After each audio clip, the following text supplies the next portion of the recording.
What if I told you that it's okay to disagree? That disagreement is healthy and constructive and the only true way to effectively communicate. It's okay to disagree. That's not something that we hear often, especially as youth. We are told to listen to our parents, to our teachers, to our coaches. We are not encouraged to think past what we are told, and if we dare to disagree, it is considered an insult.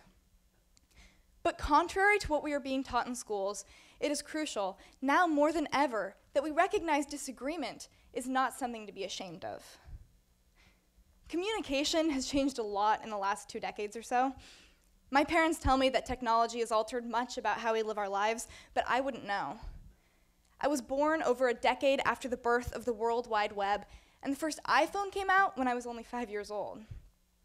I learned how to type before I learned how to write in cursive, and although I know how to cite websites in my school papers, I have absolutely no idea what the proper MLA citation is for a physical newspaper.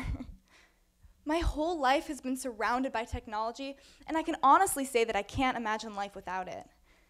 But although the internet has allowed us to connect with people from all over the world, I don't think it's helped us communicate any better.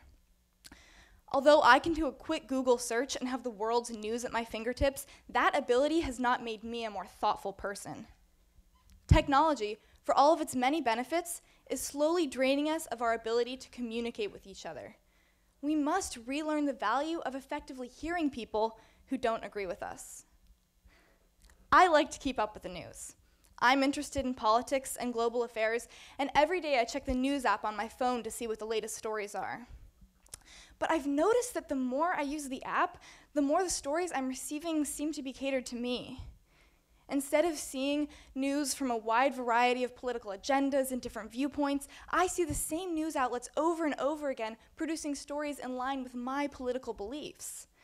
As I scroll through social media, I see posts that have been specifically selected for me based off of everything that I've clicked on and liked while using the platform.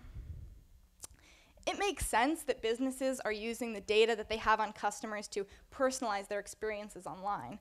If people are constantly upset or angered by the things that they see while using a particular platform, they'll be less inclined to spend time on it. But the constant filtration of the information we're receiving makes it so we rarely have to encounter a viewpoint that is different from our own. It makes it so, depending on our political or philosophical beliefs, we are actually living with different facts than our neighbors. How could I hope to have a productive discussion with someone when it is not only our opinion of an event that is different, but our understanding of the facts of the event itself? Instead of recognizing this disparity and trying to bridge some of these gaps, we instead choose to never have the conversation because it is difficult and it makes us uncomfortable. Now, I am not saying that technology is bad, and in fact, I think it is the key to solving a lot of our world's most pressing problems. But I am saying that technology makes things easy for us, and what is easy is not necessarily what is right. Social media is an incredible tool that connects people with different backgrounds and experiences, and instead of using it to rip each other apart in the comments section, we can create a community of global citizens committed to conversation and discussion. Instead of allowing our news to be filtered down to what we agree with, we can seek out sources that challenge our opinions and force us to think with new perspectives. But we aren't only sheltered in our ideas because of internet filtration. The friends we surround ourselves with and the places we choose to live are all full of people who think like us and lead lives similarly to ours. Now, this makes sense to a certain degree. We surround ourselves with people we like, and people we like don't normally tend to disagree with us on too much. Yet when we are given the opportunity to interact with people who have different life experiences or opinions than ourselves, we keep quiet out of fear that we will offend. Instead of engaging in healthy, albeit spirited debate, we silently stew and keep our resentment bottled up inside.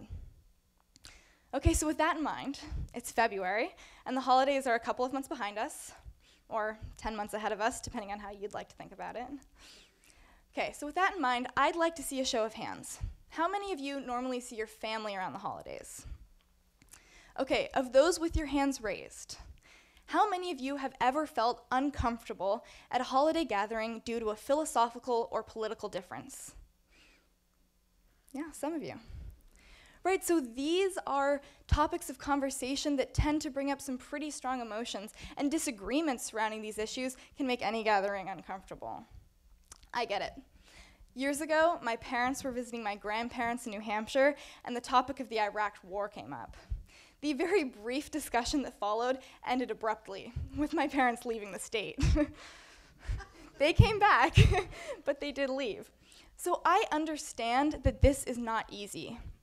And yeah, maybe we shouldn't be having these conversations around the holiday dinner table, but we do have to have them somewhere. Ignoring differences in political, social, or religious beliefs doesn't make those differences go away. It expands them. I do my best to challenge myself with new opinions and encourage difficult conversations, but it's really hard. I have strong opinions and strong emotions, and sometimes I can let that get in the way of having an informed and respectful conversation. But I count myself lucky that I go to a school where I have some incredible opportunities that allow me to expand my thinking. I am able to almost literally put myself into someone else's shoes through Model United Nations, or MUN.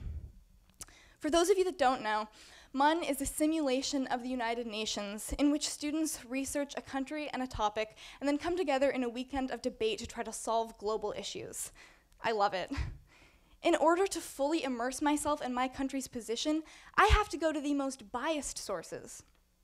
I go to government websites, read op-eds, and write position papers that are sometimes from an opinion entirely opposite of my own. I have a responsibility as I debate to stay true to my country's position, no matter my feelings on the issue. This is the best part about MUN. I'm not pushing my own opinions. I spend an entire weekend debating from the perspective of someone, a country, who has opinions that, like I said, could be the opposite of my own. And I come out of it with a new perspective and a deeper understanding on whatever the topic was. I've been exposed to different opinions and been forced to compromise with people who don't agree with me in order to come to solutions to global crises. I can't ignore uncomfortable perspectives because I'm representing them. I can't hide behind insults and generalizations because I'm in a room, face-to-face, debating. The experience of doing MUN has made me a more thoughtful and informed citizen simply because it has forced me to think from someone else's point of view. I have represented Hungary when debating refugee crises and the United States when debating the war in Yemen. I've discussed the privatization of space and the pink tide in Latin America. I've been forced to think from these different perspectives, and it has made me, as I go through my life, look at different sources with a critical eye and open myself to new opinions. Once we learn that it's okay to disagree and that select sources on the internet aren't enough, we will learn to think deeper and more critically about the issues facing our country and our world today. If you are a youth who is seeking an opportunity to challenge your opinions and expand your mindset, I would highly recommend joining or creating MUN, a MUN program at your school.